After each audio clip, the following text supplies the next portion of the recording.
पढ़ाई घर से हरिमाया इंटरनेशनल स्कूल के साथ मैं संतोष श्रीवास्तव आप सभी को क्लास फर्स्ट ईयर चैप्टर 4 के बारे में बताने जा रहा हूँ। चैप्टर 4 है हमारा एनिमल किंगडम यानी कि जंतु जगत। लिविंग ऑर्गेनिज्म की जो है स्ट्रक्चर्स एवं साइज में डिफरेंस होने के बावजूद उनकी cell arrangement, body symmetry, nature of coelom, digestive system, reproductive system की स्ट्रक्चर में कुछ समानताएं पाई जाती हैं।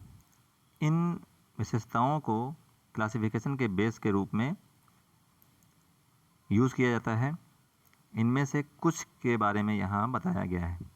तो हम लोग पहले पढ़ेंगे लेवल ऑफ ऑर्गेनिज्म या level of organisation. Living organism के बॉडी में संगठन के बहुत से लेयर पाए जाते हैं, जैसे कि जगत एनिमेलिया यानी कि किंगडम एनिमेलिया के जो लिविंग ऑर्गेनिज्म होते हैं वो मल्टी सेलुलर होते हैं, लेकिन सभी एक समान कोशिका का संगठन प्रकट नहीं करते हैं। फर्स्ट इसमें पार्ट है एसेलुलर लेवल। जब बॉडी की सारी क्रियाएं एक ही कोशिका में होती हैं तो ये एसेलुलर लेवल कहलाता है, जैसे कि प्रोटोजोआ यानी कि अमीबा। सेकंड है सेलुलर लेवल। सेलुलर लेवल जब सेल्स आपस में मिलकर जीव के शरीर का निर्माण करते हैं लेकिन ऊतक नहीं बनाते हैं, जैसे कि पोरीफेरा यानी कि स्पंज। थर्ड लेवल है टिश्यू लेवल। जब समान उत्पत्ति और कार्य करने वाली कोशिकाएं मिलकर टिश्यू का निर्माण करती हैं। निडेरिया में एग्जाम्पल है हाइड्रा। नेक्स्ट पॉइंट है ऑर्गन लेवल। जब टिश्यू मिलकर पार्ट्स का निर्माण करते हैं जो कि एक इकाई की तरह बिहेवियर करता है, जैसे कि प्लेटीहेल्मिन्थेस यानी कि टीनिया सोलियम।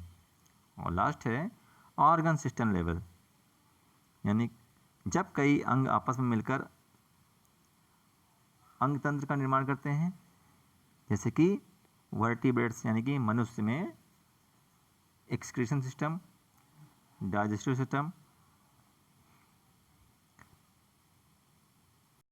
नेक्स्ट है हमारा सिमेट्री यानी कि सममिति। लिविंग ऑर्गेनिज्म को सिमेट्री के बेस पर श्रेणीबद्ध किया जाता है। प्राणियों के शरीर के विभिन्न भागों में जो सिमिलरिटीज़ होती हैं उन्हीं को हम लोग सिमेट्री भी कहते हैं। सिमेट्री के बेस पर प्राणियों के शरीर को या 3 प्रकार में डिवाइड किया गया है। फर्स्ट है एसिमेट्री।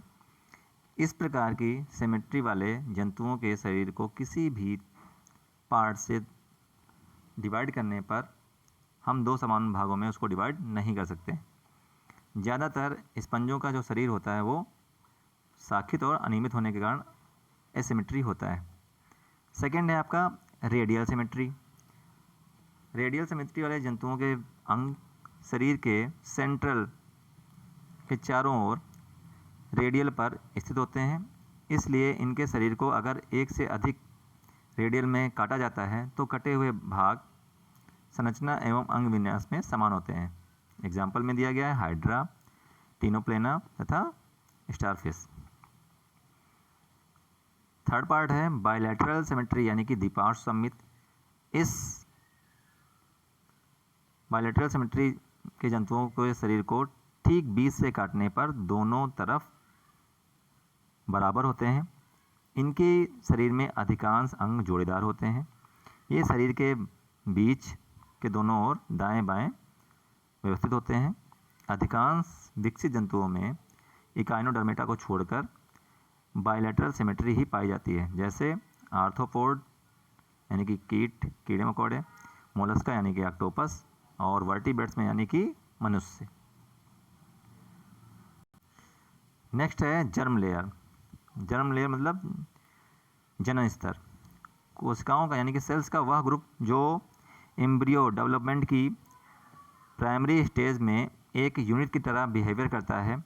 ये लेयर्स गैस्ट्रुला स्टेज में अलग होती हैं, जो कि बाद में विशेष टिश्यू एवं अंग बनते हैं। जर्म लेयर के बेस पर एनिमल्स डिप्लोब्लास्टिक या ट्रिप्लोब्लास्टिक होते हैं। रेडियल सिमेट्री एनिमल्स में जो है देह भित्ति केवल जो है 2 स्तर की, जैसे कि एक्टोडर्म व एंडोडर्म की बनी होती है, जबकि